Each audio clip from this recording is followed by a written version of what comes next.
மடிந்து மண்ணில் வீழ்வார். ஏனெனில் நிகழும் பாரத போரானது தனது இறுதி கட்டத்தை நெருங்கிவிட்டது.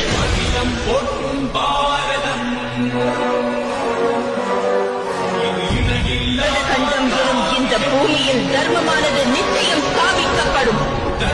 நிச்சயம்.